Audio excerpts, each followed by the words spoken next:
Binsun TV, saluran dakwah Samarinda.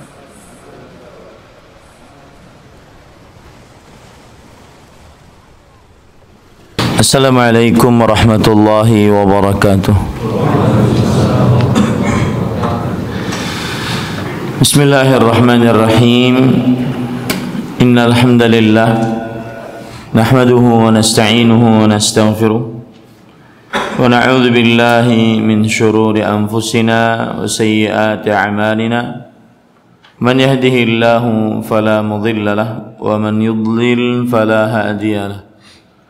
وأشهد أن لا إله إلا الله وحده لا شريك له وأشهد أن محمدا عبده ورسوله يا أيها الذين آمنوا اتقوا الله حق تقاته ولا تموتن إلا وأنتم مسلمون يا أيها الناس اتقوا ربكم الذي خلقكم من نفس واحدة وخلق منها زوجها وبث منهما رجالا كثيرا ونساء واتقوا الله الذي تساءلون به والأرحام إن الله كان عليكم رقيبا يا أيها الذين آمنوا اتقوا الله وقولوا قولا سديدا يصلح لكم أعمالكم ويغفر لكم ذنوبكم ومن يطع الله ورسوله فقد فاز فوزا عظيما أما بعد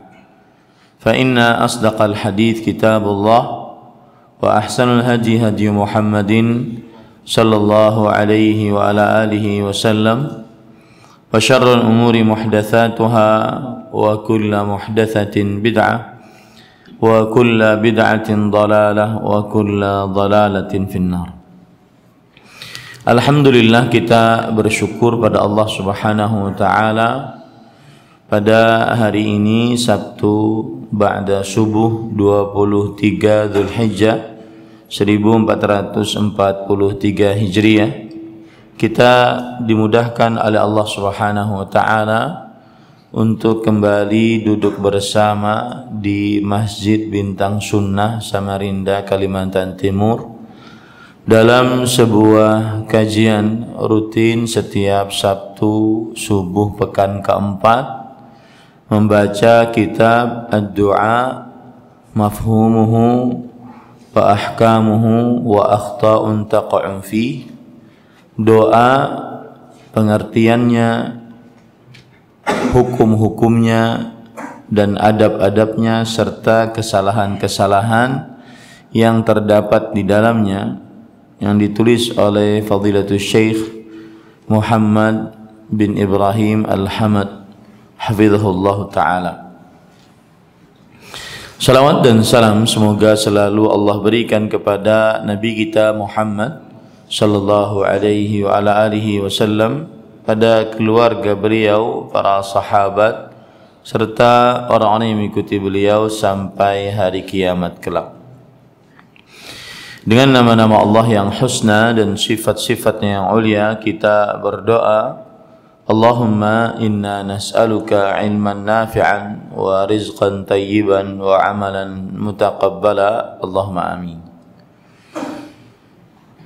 Pada pertemuan sebelumnya kita sudah membahas tentang pengertian doa, baik itu secara etimologi, secara bahasa, ataupun juga secara terminologi, secara istilah syariat.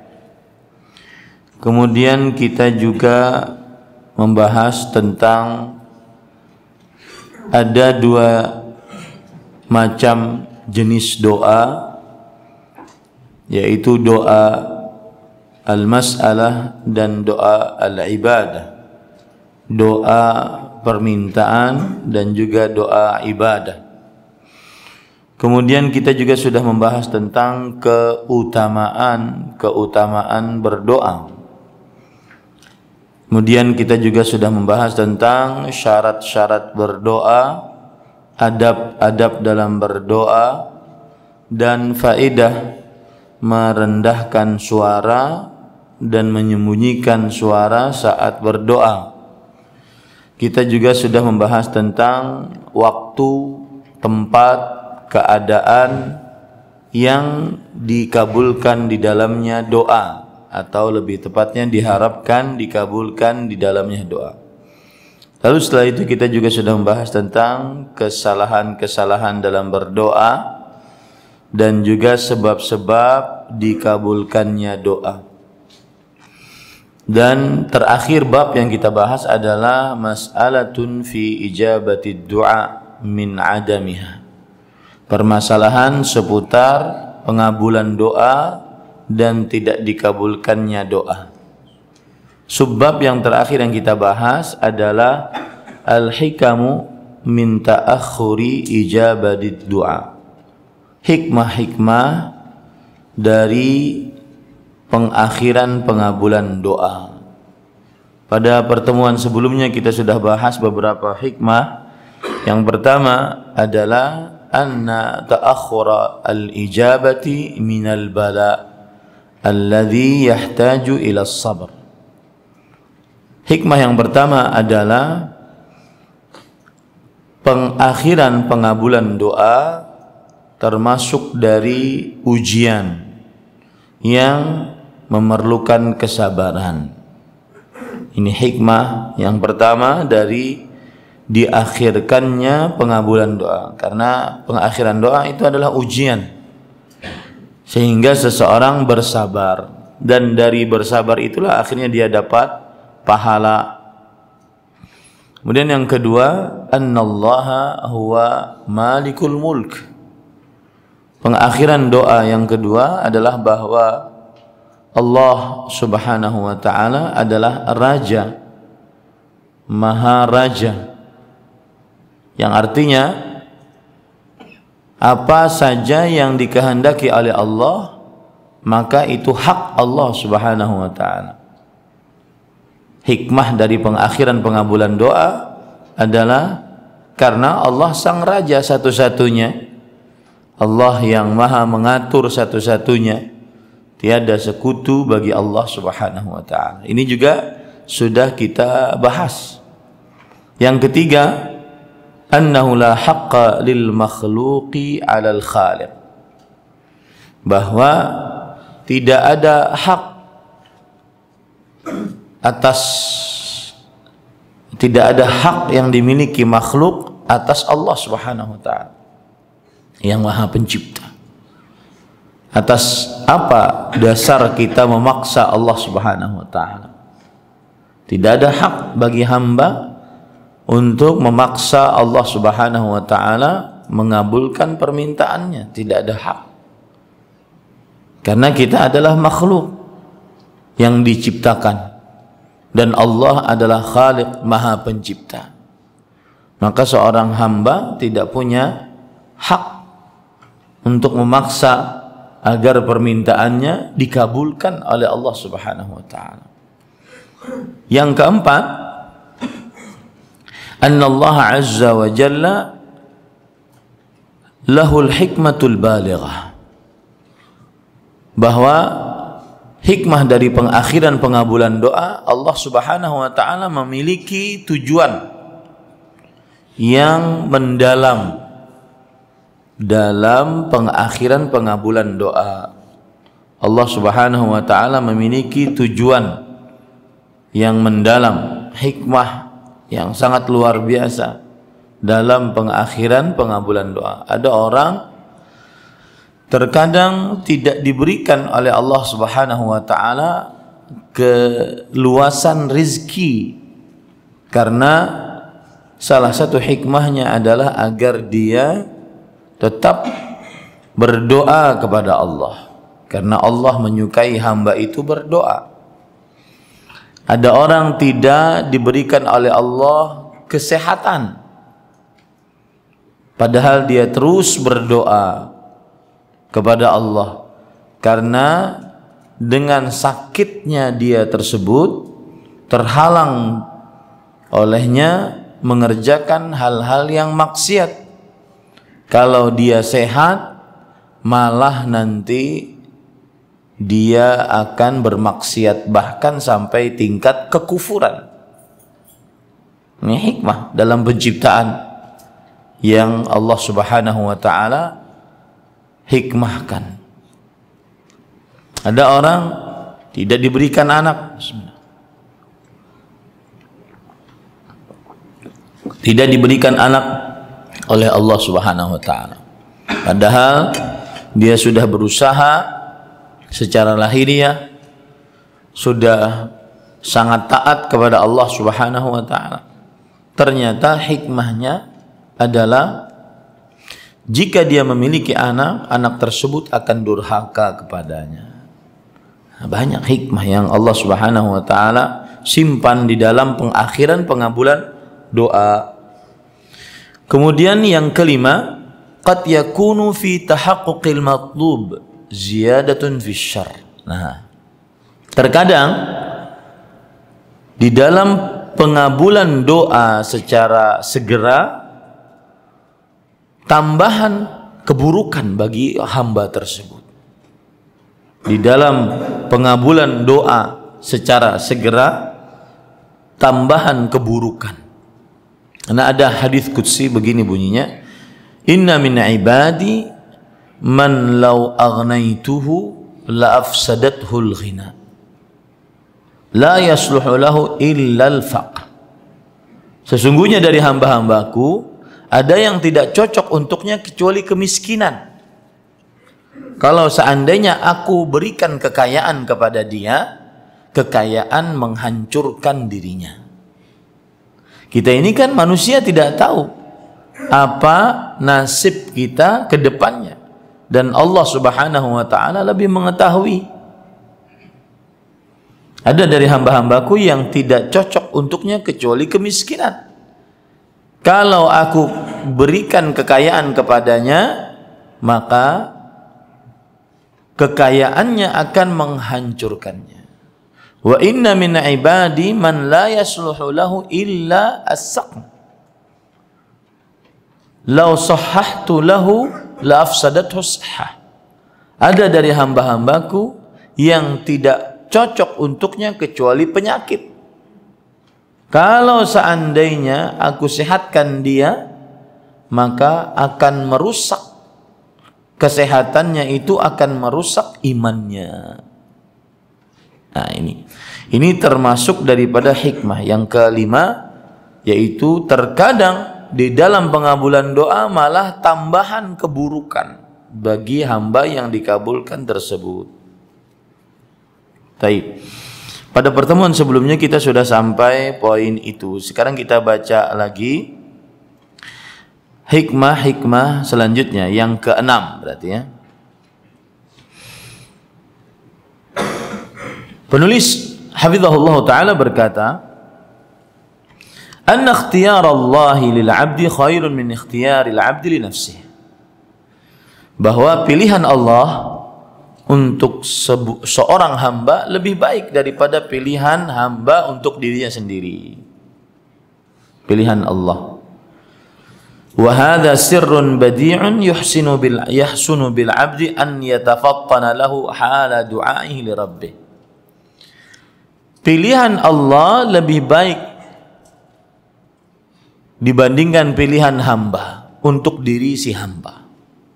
Kita menginginkan sehat badan, luas rezeki, menginginkan nyaman urusan, tetapi pilihan Allah ternyata lebih baik. Saya pernah dihadapkan kepada sebuah keadaan. Jadi waktu itu saya di Dammam, timurnya Arab Saudi, lumbung minyaknya di situ, sebagai penerjemah dan pendakwah. Saya sudah punya KTP untuk tinggal di Arab Saudi dan bisa diperpanjang kapan saja sesuai dengan keinginan instansi yang merekrut saya di sana. Dan kawan-kawan saya sesama pendakwah, dia sudah memiliki tinggal lebih lama daripada saya dan beranak pinak di situ, punya anak.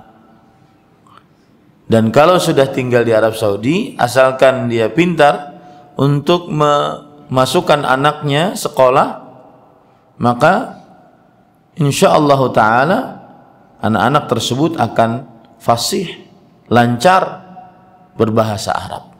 Karena anak kecil sangat mudah bergaul dengan yang lain dan mengikuti bahasa yang lain. Kemudian kalau seandainya disekolahkan di sekolah tahfidz, maka dia akan hafal Quran. Maksimal SMA sudah hafal Quran kalau seandainya disekolahkan di sekolah tahfidz, dan itu sangat memungkinkan bagi saya melihat kondisi kawan-kawan saya yang lain sebelum saya yang sudah punya anak, kemudian dilakukan oleh dia seperti itu anaknya. Kemudian anak saya Abdullah waktu itu masih umur 6 tahun. Saya bertanya kepada ibu, apakah saya pulang ataukah tetap di sini? Kalau tetap di sini berarti nanti masih akan lama kehidupan saya di Arab Saudi. Mungkin sampai 6 tahun ke depan karena SMP, SMA. Pulang ke Indonesia mungkin 2 tahun sekali karena perlu biaya untuk pulang. Ada tiket dan semisal. Maka mama rahimahullah mengatakan pulang. Aku sudah tua. Karena saya anak pesantren banget.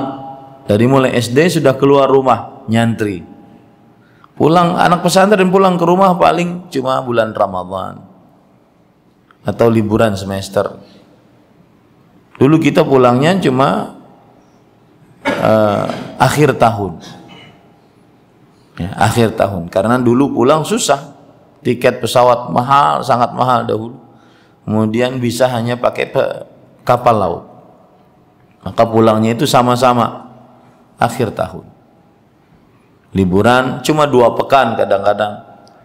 Habis itu pulang lagi ke pesantren. Jadi jarang di rumah bersama dengan orang tua, jarang. Sampai dewasa, sampai punya anak, punya istri, punya anak, jarang di rumah. Maka ketika disuruh pulang tidak ada kata-kata kecuali iya, siap. Saya cuma punya satu syarat, agar mama tinggal bersama saya di rumah saya, biar kita bisa hidup bersama. Nah, kalau kita mengikuti pilihan kita, kita ingin anak kita hafal Quran, pintar berbahasa Arab, ya, kita Saudi banget lagi bahasanya, bukan bahasa Arab orang-orang yang tinggal seperti di Indonesia. Dan bahasa Arab orang yang sudah pernah tinggal di Arab Saudi beda dengan orang yang belajar bahasa Arab hanya di Indonesia. Sangat jauh bedanya. Dan kita tahu orang-orang kalau dia lagi sedang berbicara, kemudian dia belum pernah ke Arab, maka jauh bedanya. Tapi itulah keinginan kita. Tapi pilihan Allah, takdir Allah, kita harus tinggal bersama orang tua. Mengubur mimpi kita, anak kita untuk tinggal di Arab Saudi. Dan di sana hikmahnya banyak. Dan kalau antum perhatikan kehidupan seseorang, siapapun dia, maka salah satu keberkahan adalah ketika mentaati orang tua. Coba pikir saja kehidupan kita masing-masing. Apabila seorang anak taat pada orang tua, di situ terdapat keberkahan yang dia dapatkan. Dan bagi kawan-kawan yang masih ada orang tuanya, taatilah orang tua. Bahkan dalam urusan jodoh, sebagian anak kadang-kadang bisa berbakti kepada orang tua saat dia masih kecil, umur 15-an sampai 20-an. Ketika dia sudah mau memilih jodoh, orang tuanya tidak setuju, dia mulai durhaka di situ. Ya. Karena dia menganggap apa urusan orang tua dengan jodoh saya.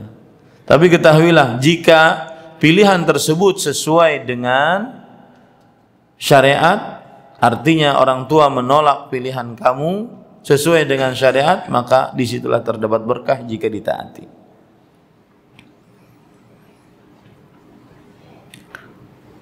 Dan para ikhwan yang dirahmati oleh Allah Subhanahu wa taala, apa yang kita inginkan tercipta. Anak kita ingin hafal Quran, tercipta pada umur dia kelas 2 SMP, umur 14 tahun. Jadi kadang-kadang kita harus mengalahkan hawa nafsu kita terhadap pilihan kita dibandingkan pilihan Allah Subhanahu wa taala. Nah, itu salah satu hikmah di dalam di dalam pengakhiran pengabulan doa.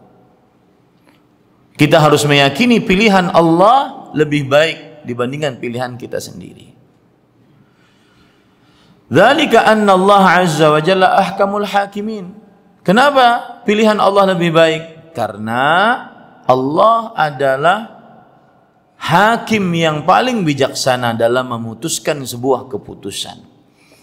Wa arhamur rahimin, yang menyayangi paling sayang dari seluruh yang menyayangi.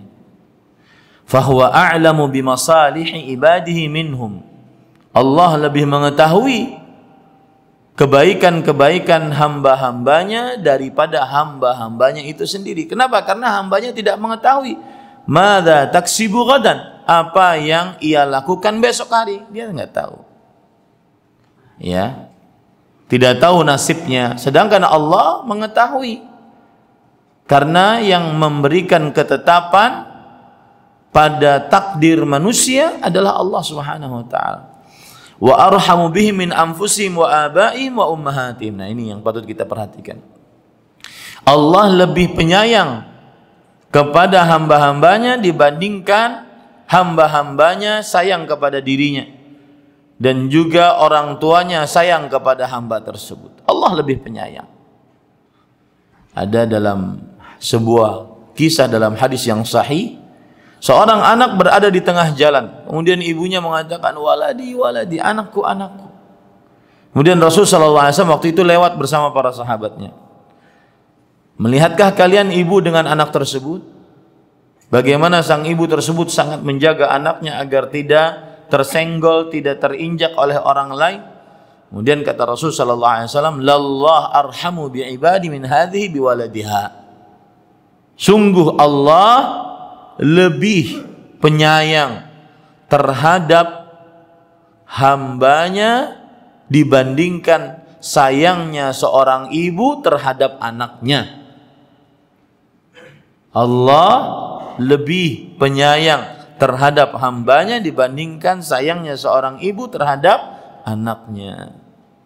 Disinilah kita harus meyakini bahwa pilihan Allah lebih baik dibandingkan pilihan kita untuk diri kita.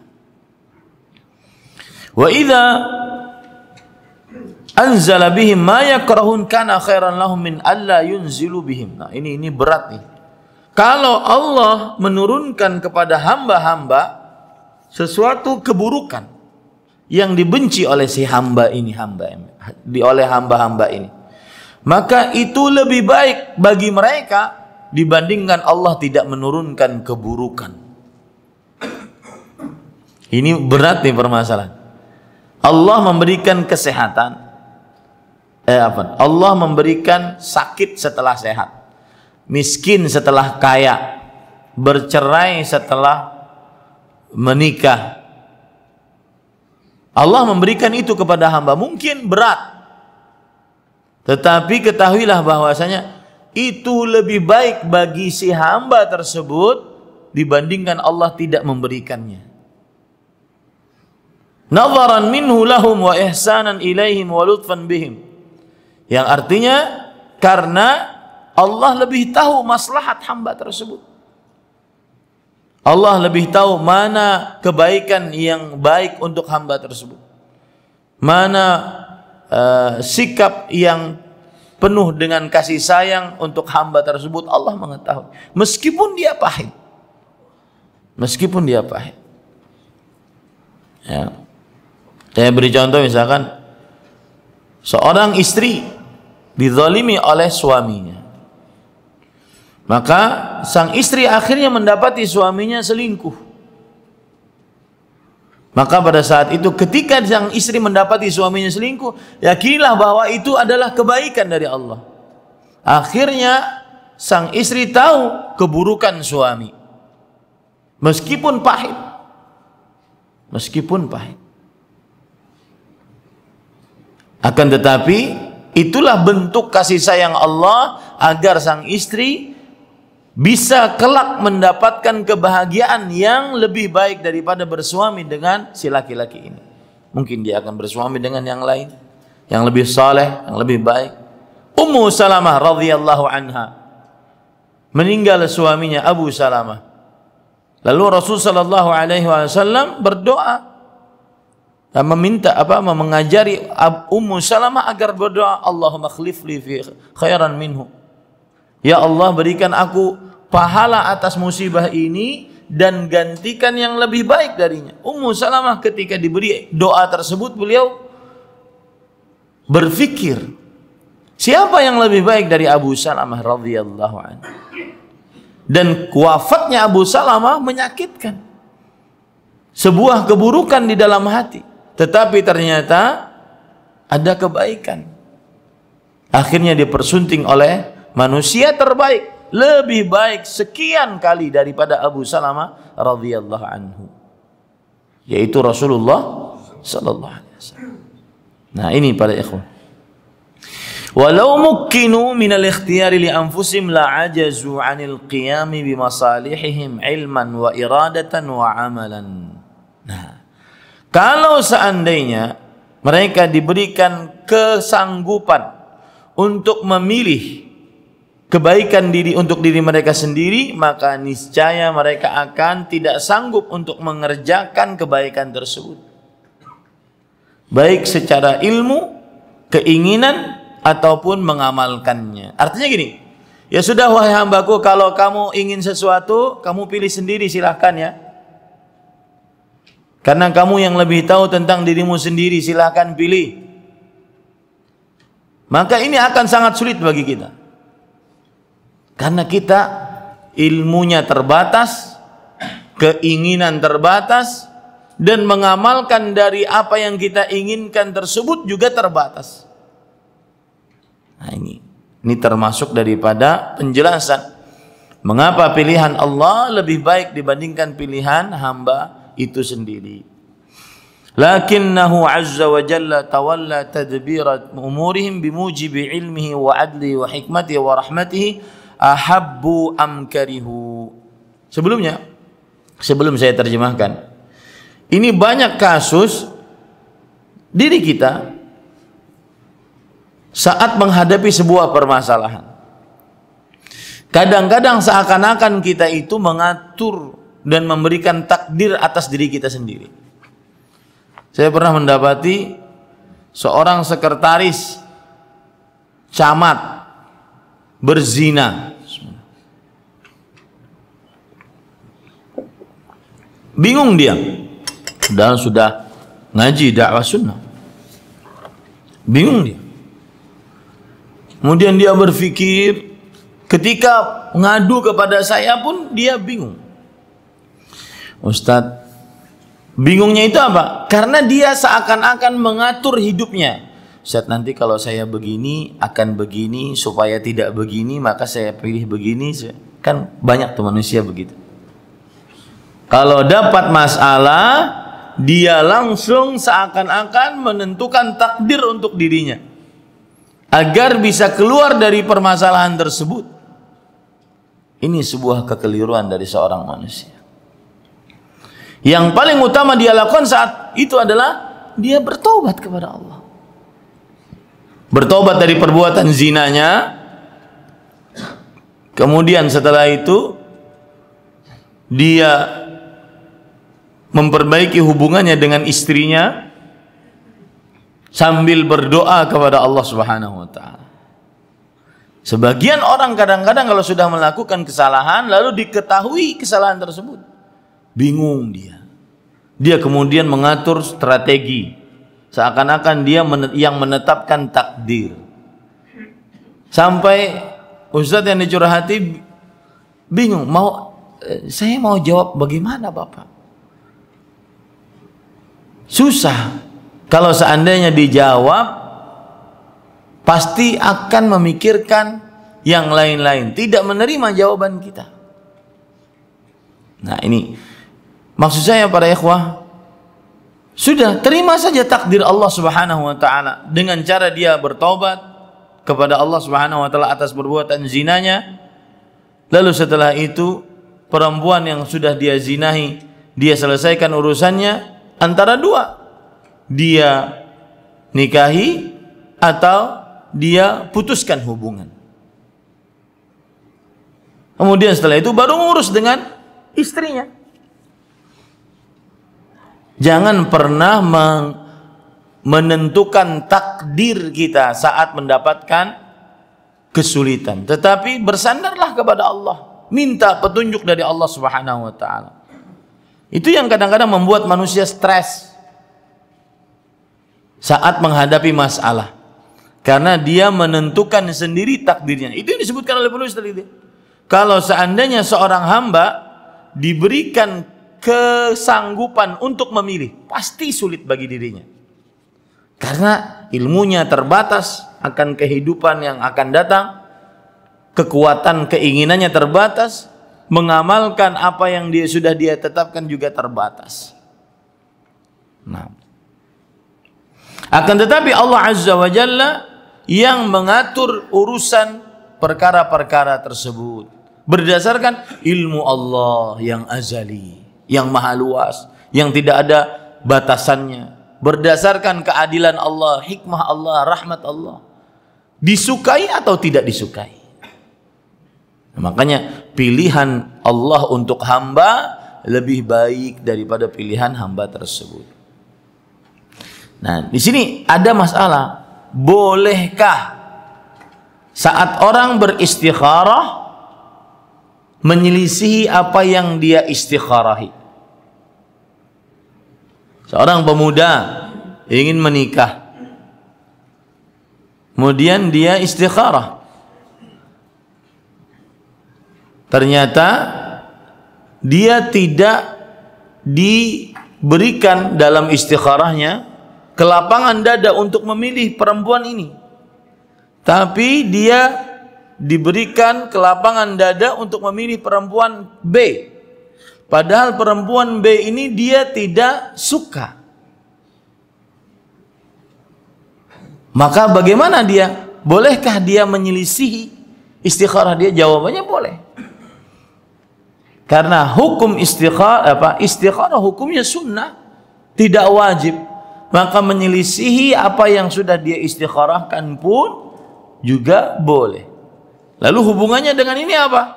Bukankah pilihan Allah lebih baik untuk hamba dibandingkan pilihan dirinya sendiri?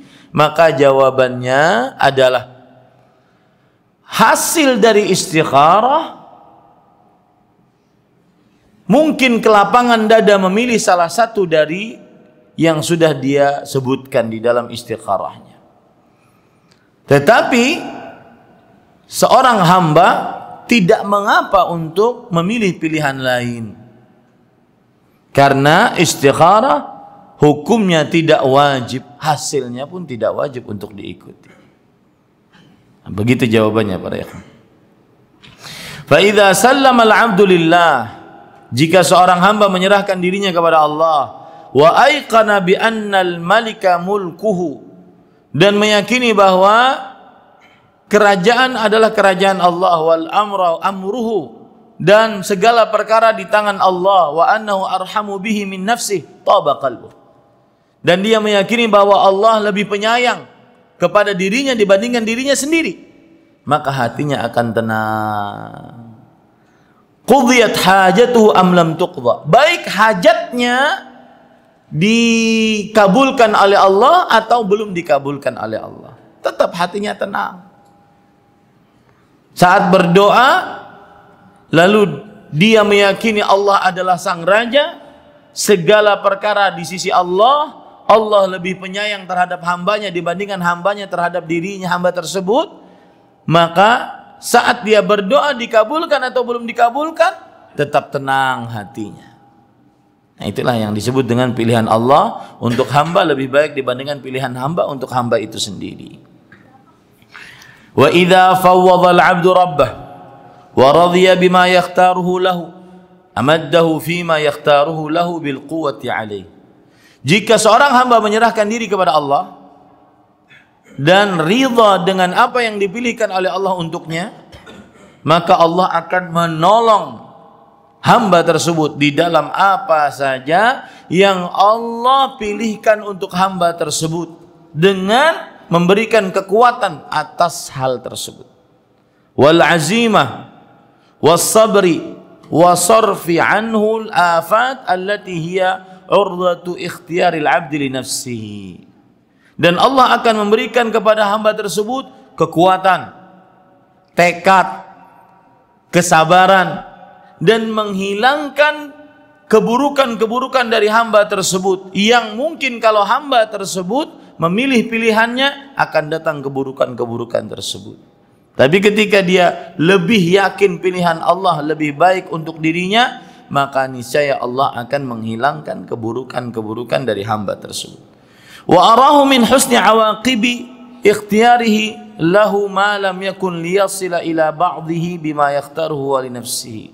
Allah akan memperlihatkan kebaikan akibat pilihan Allah terhadap hamba tersebut yang tidak mungkin didapati kepada sebagian pilihan yang dipilihkan hamba untuk dirinya sendiri. Artinya gini, ketika hamba ridha dengan pilihan Allah dan pilihan Allah diyakini oleh hamba tersebut lebih baik dibandingkan pilihan dirinya sendiri, maka Allah akan memberikan hasil-hasil yang baik kepada hamba tersebut yang mungkin tidak sebaik yang didapati oleh hamba kalau dia memilih untuk dirinya sendiri.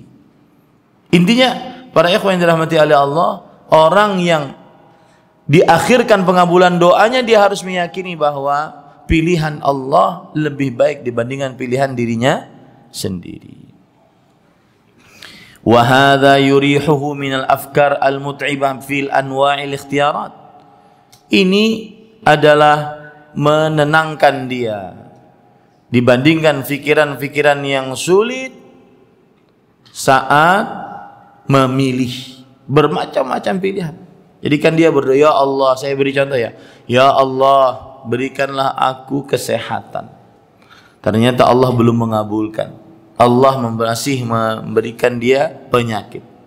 Sudah yakini baik-baik, penyakit ini pilihan Allah yang lebih baik untuk hambanya dibandingkan kesehatan yang lebih baik yang dia pilih sendiri. Maka ini kalau dia tetap tidak terima atas pengakhiran pengabulan doanya, kok tidak sehat-sehat ya? Kenapa saya begini? Akhirnya memberatkan pikirannya. Tapi ketika dia menerima apa yang Allah pilihkan untuk dirinya, dia akan santai, nyaman, bahagia atas pilihan Allah Subhanahu wa taala. Wa yafrughu qalbuhu min at-taqdirat wat tadbirat allati yas'adu minha fi 'uqbah wa yanzilu fi ukhra. Dan hatinya akan kosong dari berbagai macam perakiraan, berbagai macam usaha untuk mengatur dirinya sendiri. Oh, nanti kalau saya pilih begini, nanti begini. Nanti kalau seandainya nggak begini, akan begini. Mikir sendiri dia. Sama seperti yang saya ungkap tadi. Saat dia berzina, dia kemudian ingin mencari solusi, dia mikir sendiri solusi itu. Bingung sendiri, stres sendiri. Tapi ketika dia sudah menerima takdirnya, ya Allah, inilah takdir Allah Subhanahu wa taala. Maka dia akan dikuatkan oleh Allah saat dia menerima takdir tersebut. Dia akan dikuatkan oleh Allah Subhanahu wa taala. Oh, nanti kalau saya begini, nanti bagaimana ya? Bagaimana anak istri saya ketahuan? Bagaimana mertua? Bagaimana orang tua saya? Orang tua saya sudah sakit jantung, ketahuan saya berzina begini. Terus mikir seakan-akan dia menetapkan takdirnya. Paham maksud saya? Coba dia terima saja takdir Allah. Inilah yang sudah terjadi. Qadarallahu ma syaa fa'al. Saya harus bertobat kepada Allah Subhanahu wa taala. Kemudian setelah itu saya harus memperbaiki hubungan saya dengan Allah SWT. Makanya kalau ada orang curhat kadang-kadang apa yang telah dia lakukan di masa-masa lalu sehingga berhubungan dengan istrinya dan juga anak-anaknya, berhubungan dengan keharmonisan keluarganya, maka saya katakan tobat aja dulu Pak, tobat aja, nggak usah macam-macam, nggak usah pikirin macam-macam, tobat ya. Kenapa? Karena setelah dia bertobat pasti Allah akan berikan jalan keluar. Wa man yattaqillah yaj'al lahu makhraja. Siapa saja yang bertakwa kepada Allah, maka Allah pasti akan memberikan jalan keluar padanya. Sebagian manusia nggak mau. Dia yang ada dalam pikiran dia adalah materialistis. Ustaz, saya sudah berzina nih Ustaz. Gimana ya agar saya ini, kan tadi jabatannya tinggi tuh, agar jabatan saya tidak rusak nih. Karena kalau seandainya rusak saya tidak akan, apalagi proyeksinya dia jadi camat, gubernur misalnya. Kalau ketahuan reputasinya buruk, tidak akan bisa diangkat ya, tidak dipromosikan. Mulai itu berkecamuk, pokoknya bingung. Disitulah manusia memilih pilihannya sendiri, bukan menyandarkan pilihan kepada siapa? Allah Subhanahu wa taala. Ini yang disebutkan oleh penulis. Kalau orang memilih pilihannya sendiri, maka akan sulit bagi dirinya. Tapi ketika dia menyandarkan pilihannya kepada Allah, maka itulah sudah pilihan Allah. Pasti ada kebaikan di dalamnya. Mungkin pahit di awal, sangat pahit mungkin. Ya.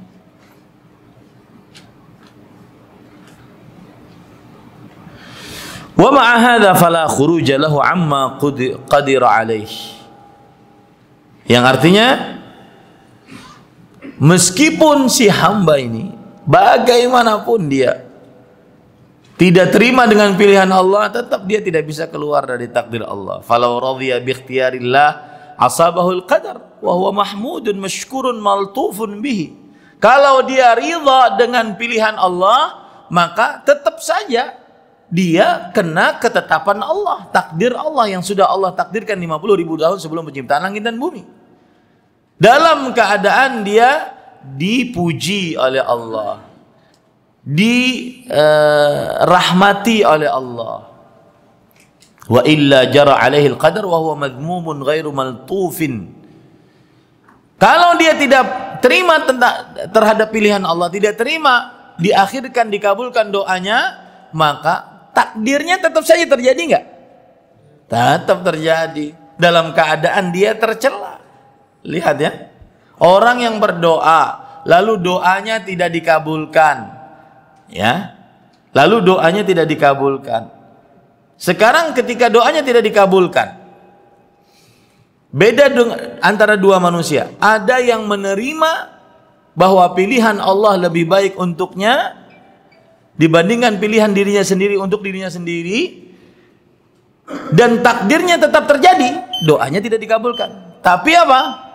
Tapi dia dipuji oleh Allah karena menerima takdir. Beda dengan orang yang berdoa, doanya tidak dikabulkan, lalu dia tidak terima, takdirnya tetap berlaku enggak? Tetap berlaku. Ketetapan Allah yang ada dalam Lauhul Mahfuz 50.000 tahun sebelum penciptaan langit dan bumi sudah ditetapkan, tetap berlaku. Tapi dia menghadapinya dalam keadaan tercela karena dia tidak ridha dengan pilihan Allah Subhanahu wa taala. Nah, ini para ikhwah yang dirahmati oleh Allah Subhanahu wa taala. Kita lanjut. Wa mata sahha tafwidu wa ridahu iktanafahu fil maqduril atfu alaihi. Dan kapan seorang hamba bersandar kepada pilihan Allah, ridha dengan pilihan Allah, maka Allah akan merahmati hamba tersebut. Wa lutfu fihi, dan Allah akan menyayangi hamba tersebut. Fayasiruna baina atfihi wa lutfihi, maka hamba tersebut di antara kasih sayang dan kelembutan Allah Subhanahu wa taala. Fa'atfuhu yaqihi min ma yahdharuh wa lutfuhu yuhawwinu alaihi ma qadiralah. Sikap kelembutan dari Allah Subhanahu wa taala, karena hamba menerima takdir Allah, maka pada saat itu Allah akan menjaga dari keburukan. Dan sikap kasih sayang Allah akan meringankan apa yang Allah Subhanahu wa taala takdirkan untuknya. Qala Sufyan Ats-Tsauri rahimahullah, man'uhu ata wa dzalika annahu lam yamna' an bukhlin wala 'adam wa innama nadhara fi khairil 'abdi faman'uhu ikhtiyaran wa husnu nadhar. Ini ajib perkataan. Kata beliau, man'ullahi ata. Artinya apa? Larangan Allah terhadap seorang hamba, tidak dikabulkannya oleh Allah permintaan seorang hamba, itu sebenarnya adalah pemberian. Saya ulangi. Allah tidak mengabulkan permintaan seorang hamba, itu sebenarnya adalah apa? Pemberian dari Allah Subhanahu wa taala. Kenapa? Karena Allah tidak mengabulkan permintaan seorang hamba bukan karena kebakilan, bukan karena Allah tidak memiliki apa yang diminta oleh hamba tersebut, akan tetapi Allah melihat kepada kebaikan hamba tersebut. Maka Allah ketika tidak memberi apa yang diminta oleh seorang hamba, itu adalah pilihan Allah, dan karena kebaikan atas pandangan Allah SWT. Oh, hamba ini lebih baik begini, nggak usah dikabulkan doanya. Ya, saya ketika minta sesuatu kepada bapak, bapak tidak ngasih saya, mungkin karena bapaknya bakhil atau bapaknya tidak memiliki. Itu manusia. Tapi ketika saya minta sesuatu kepada Allah, lalu Allah tidak mengabulkan, apakah karena Allah bakhil? Enggak. Apakah karena Allah tidak memiliki? Enggak. Berarti Allah tidak mengabulkan permintaan kita. Salah satu sebabnya adalah karena Allah menginginkan kebaikan kepada kita. Faman'uhu ata. Tidak dikabulkannya oleh Allah doa seorang hamba, itu sebenarnya adalah pemberian. Karena di dalamnya pasti ada kebaikan. Ya, ini quotes pagi ini. Tidak dikabulkan doa seorang hamba, itu sebenarnya adalah pemberian Allah Subhanahu wa taala. Allah tidak mengabulkan doa seorang hamba, itu sebenarnya adalah pemberian Allah Subhanahu wa taala. Apa maksudnya? Karena Allah ketika tidak mengabulkan, bukan karena Allah tidak punya, bukan karena Allah bakhil, tetapi karena memang lebih baik hamba tersebut tidak dikabulkan doanya. Orang yang mandul, suaminya tidak dikabulkan punya anak, itu sebenarnya pemberian Allah Subhanahu wa taala. Karena mungkin kalau punya anak, anaknya akan menjadi musuh bagi dirinya. Innama amwalukum wa auladukum aduwwan lakum fahdharuh. Sesungguhnya harta dan anak-anak kalian adalah musuh bagi kalian. Apa tafsiran musuh di sini? Yahmilur rajulu ala qati'ati rahim wa ma'siyati rabbih, fala yastati'u ar-rajulu ma'a hubbihi illa an yuti'ahu. Seseorang gara-gara anak memutuskan hubungan rahim dengan bapaknya, dengan ibunya, dengan kakak adiknya, gara-gara anak, dengan paman bibinya, dengan keponakannya, gara-gara anak dia terputus hubungan rahim. Atau gara-gara anak seseorang bermaksiat. Itu tafsiran musuh, anak adalah musuh. Atau gara-gara anak dia bermaksiat kepada Allah. Dan akhirnya seseorang, orang tua, karena saking sayangnya kepada anaknya, akhirnya dia ikut bermaksiat. Nah, makanya para ikhwan yang dirahmati Allah, ketika ada orang tidak diberikan oleh Allah anak, padahal dia sudah berdoa, sebenarnya itu adalah pemberian. Man'uhu ata. penahanan pengabulan Allah Subhanahu wa taala atas doa seorang hamba itu adalah sebenarnya pemberian Allah.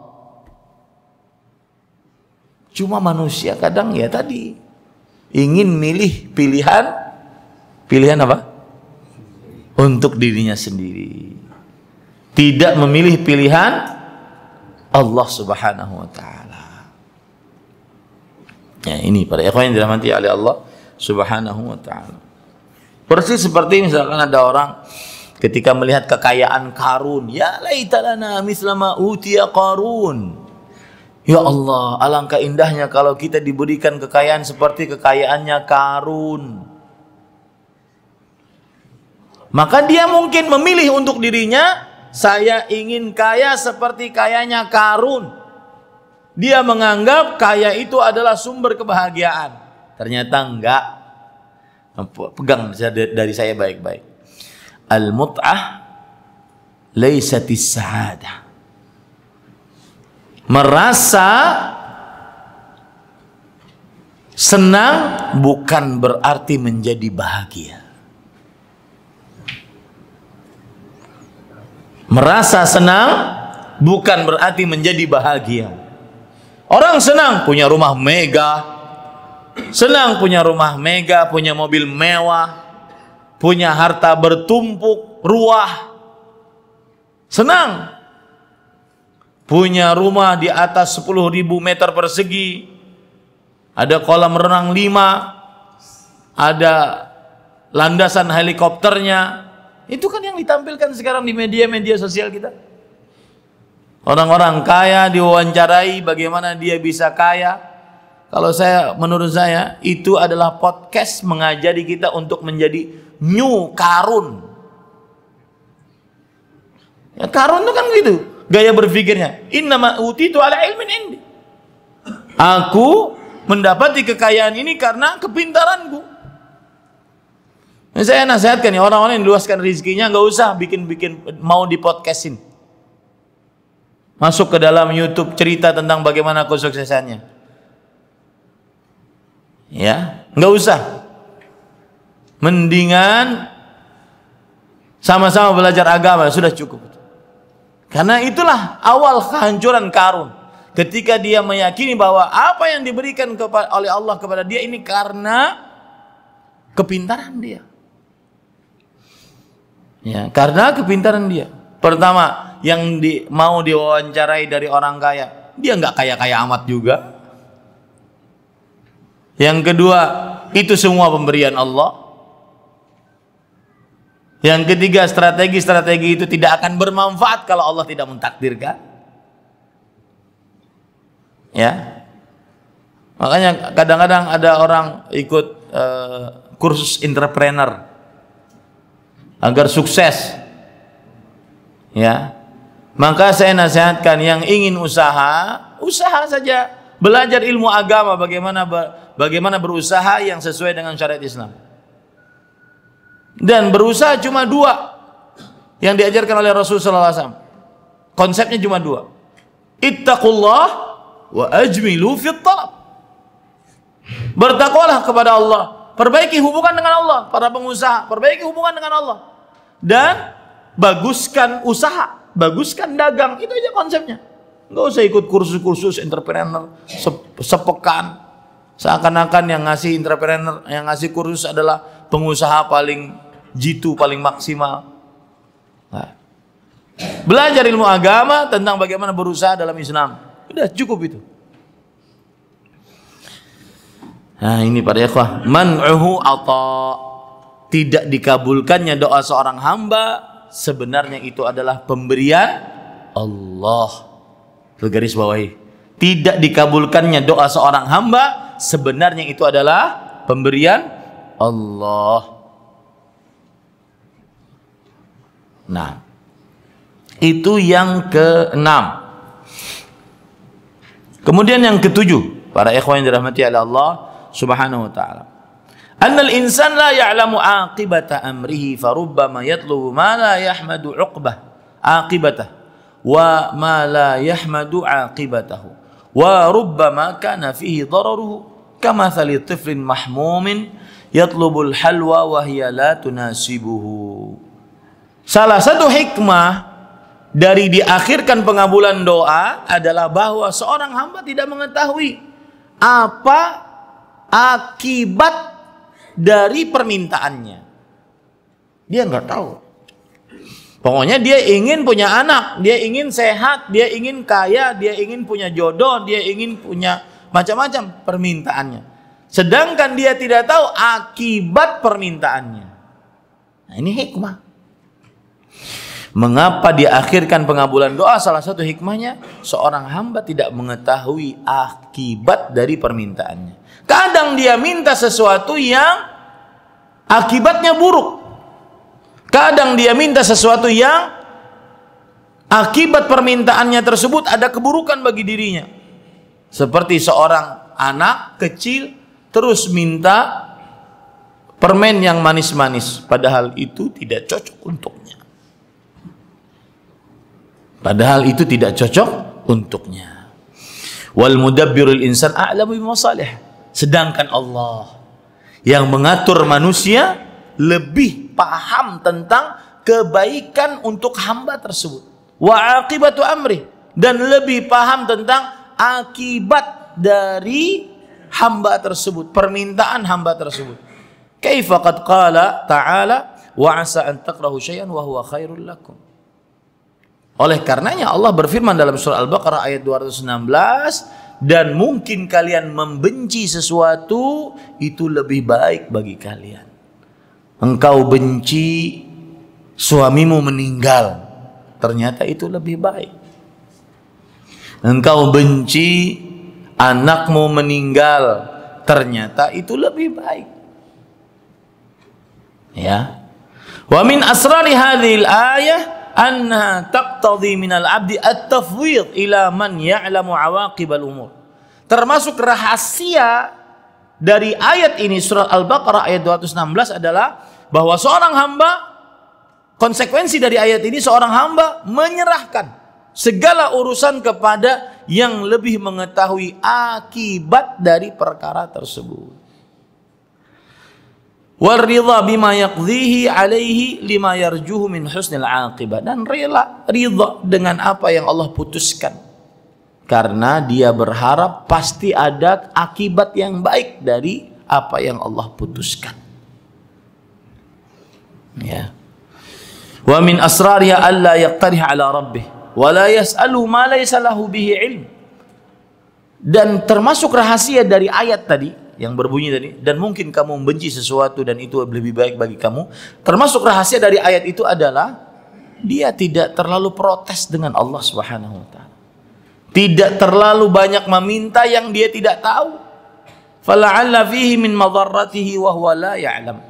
Mungkin dari permintaannya ada keburukan untuk dirinya dan dia tidak tahu. Fala yakhtaru ala rabbih, maka dia tidak usah memilihkan sesuatu untuk Allah Subhanahu wa taala. Dia serahkan saja kepada Allah. Bal yas'aluhu husnal aqibah fi ma yakhtaruhu lahu fala anfa'a lahu min dzalik. Tetapi dia minta kepada Allah akibat yang baik dari segala perkara. Tidak ada yang lebih bermanfaat untuknya kecuali hal itu. Kita ini kan tidak tahu apa kebaikan untuk kita. Kalau kita beli rumah di dekat Masjid Bintang Sunnah, kita tidak tahu akibat dari beli rumah di sekitar sini apa. Kita kan nggak tahu. Ya, akibatnya yang hanya Allah yang mengetahui. Makanya pada saat itu ketika Allah sudah bertakdir, di antaranya doa kita belum dikabulkan, maka berarti di situ ada hikmah Allah untuk kebaikan hamba tersebut. Maka terimalah. Dan mintalah kebaikan dari apa yang Allah telah takdirkan untuk kita. Walihada min lutfillahi ta'ala li'abdi annahu rubbama tamahat nafsuhu lisababin minal asbab ad-dunyawiyyah allati yadhunnu biha idraka bughiyatahu faya'lamu Allah annaha tadurruhu wa tasuddu amma yanfa'uhu fayahulu bainahu wa bainaha fayadhallu al-'abdu karihan wa lam yadri anna rabbahu qad latufa bih haitsu abqa lahu al-amru an-nafi' wa sarafa anhu al-amru ad-dar.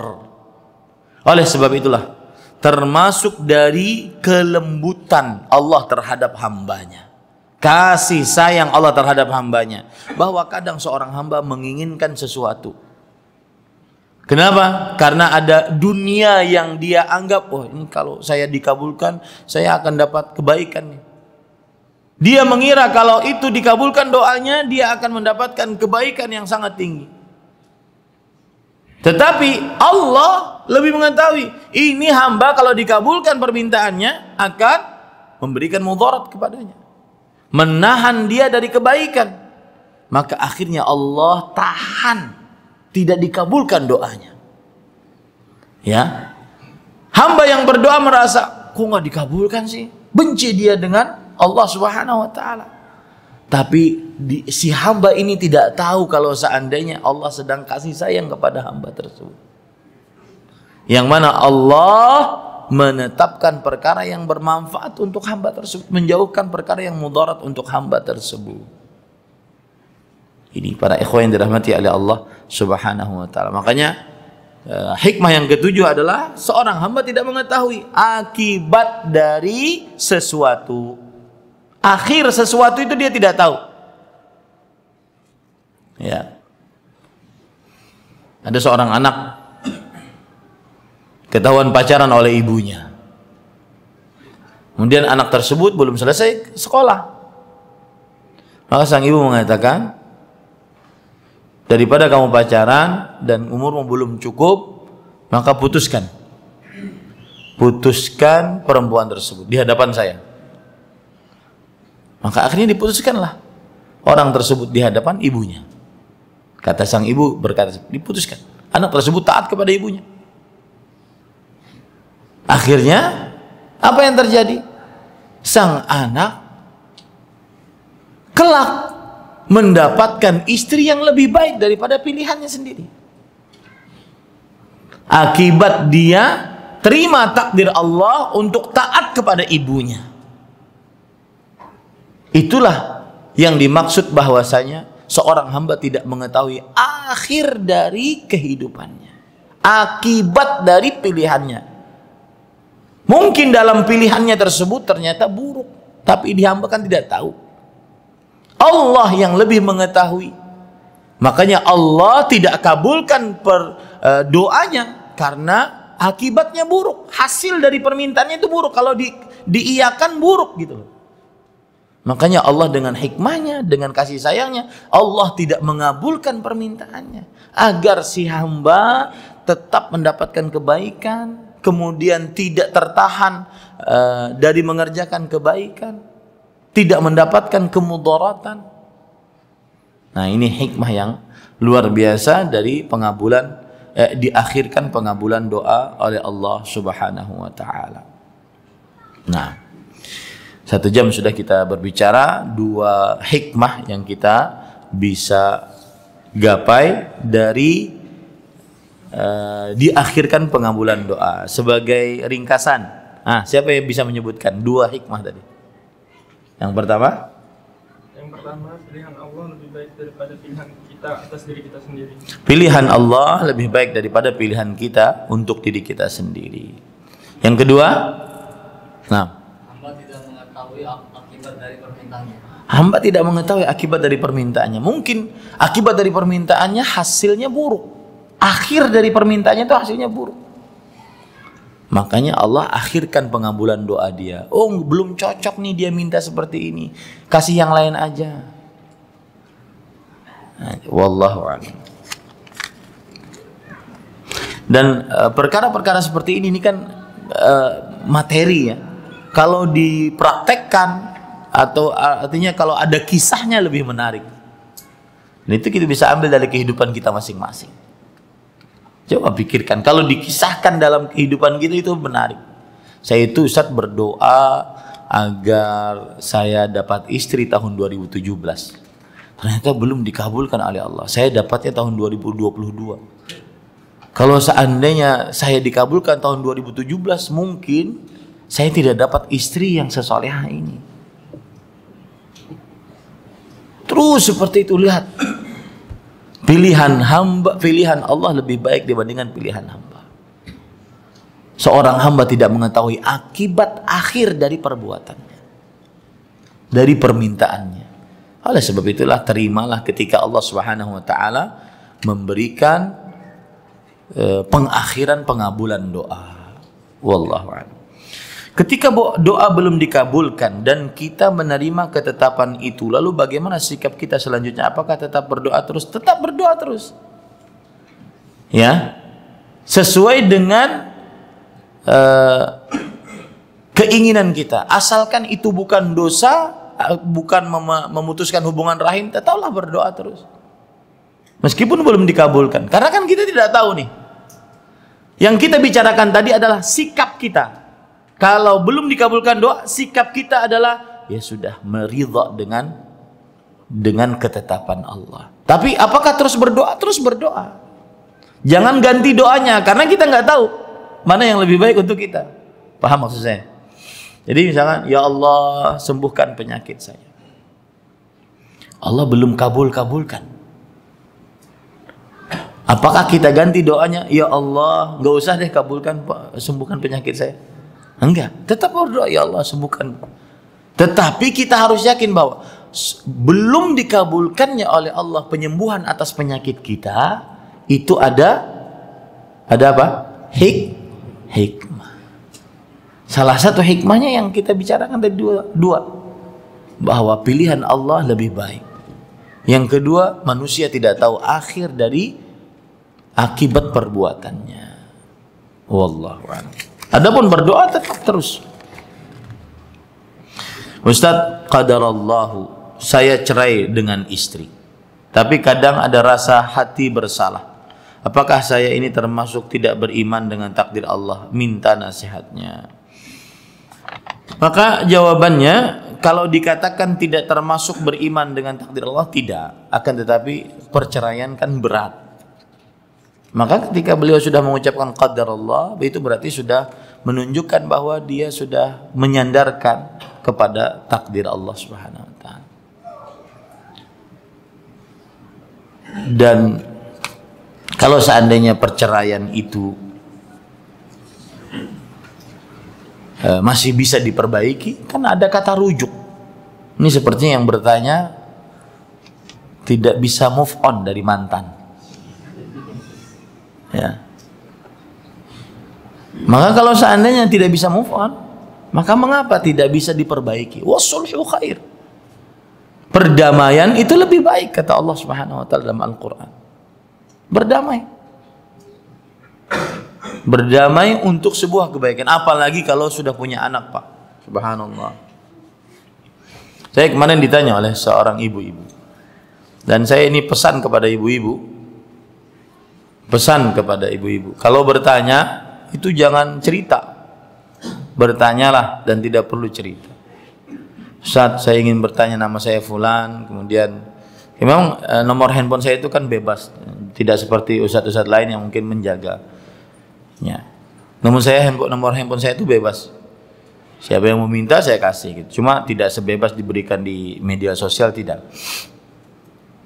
Kemudian nama saya Fulan, saya ingin bertanya, mohon maaf panjang. Oh, ini panjang. Udah beneran panjang. Kalau WA itu kan baca sekali berapa 10 kali scroll kayaknya. Saya langsung bilang ke Ibu, Bu, saya tidak baca. Karena waktu habis untuk membacanya. Dan saya harus mendalami cerita kehidupan seseorang, itu repot. Permasalahannya apa, tanyakan. Kalau ibu tidak bisa pakai voice note, telepon boleh. Akhirnya permasalahannya cuma 2. Permasalahannya cuma 1. Ustaz, saya punya suami, nikah baru 2019, kemudian saya dapati dia selingkuh. Sekarang saya sudah punya anak, cerai atau lanjut? Selesai.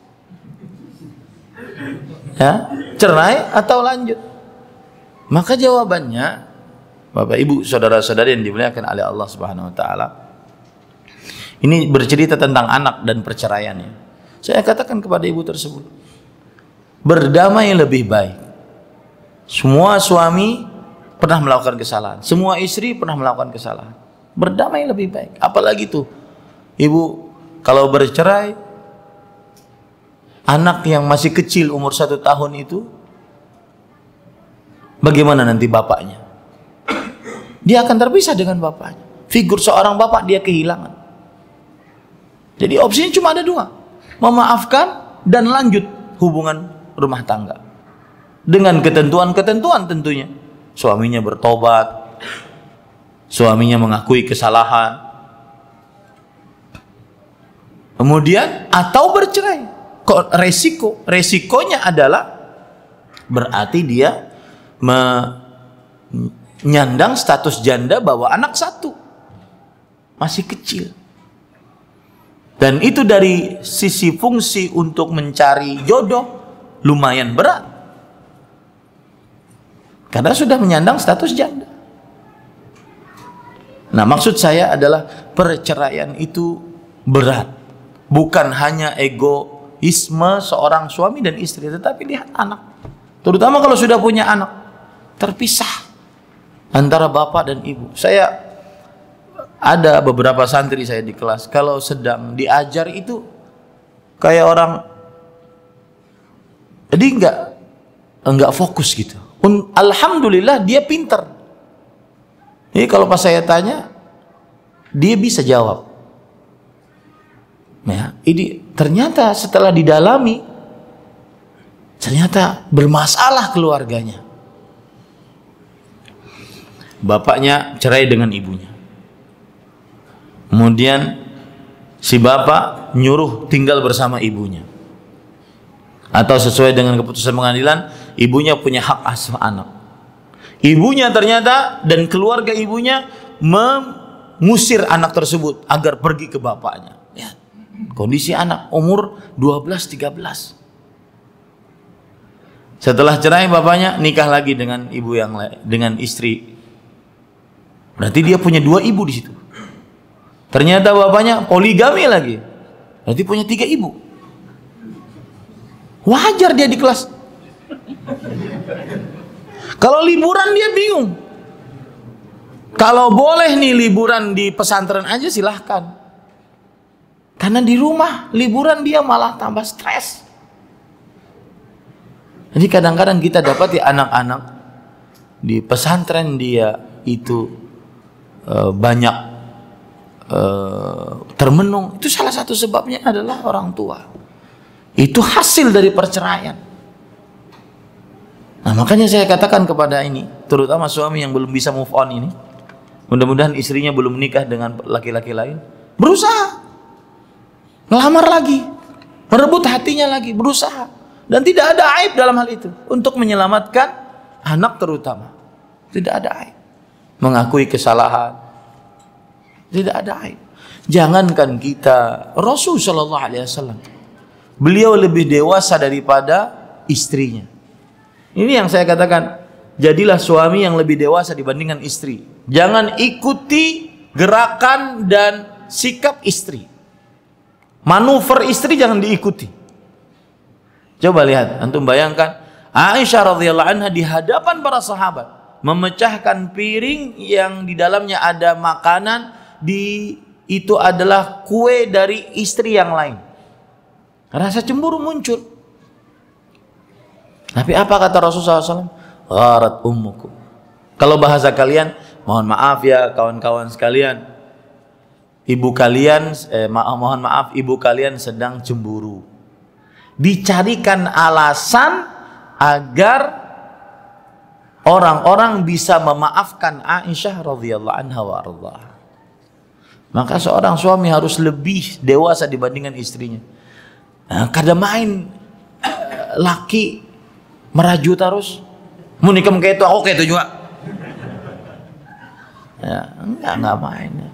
Ini bukan laki yang seperti ini. Pemimpin itu harus lebih dewasa, harus lebih penyabar, harus lebih pengayom, harus lebih mengetahui, oh ini adalah perempuan yang memang dia diciptakan dalam keadaan bengkok, meluruskannya berarti mematahkannya, mematahkannya berarti menceraikannya. Maka ikutilah kebengkokannya. Ya, misalkan dia nangis terseduh-seduh. Perempuan kalau nangis terseduh-seduh inginnya dipeluk, dia ada apa. Kemudian dia enggak. Itu terus saja peluknya. Selesai itu. Ya. Kalau seandainya dia menangis kemudian Sudah hampir sudah kita. Ya. Selesai itu sudah.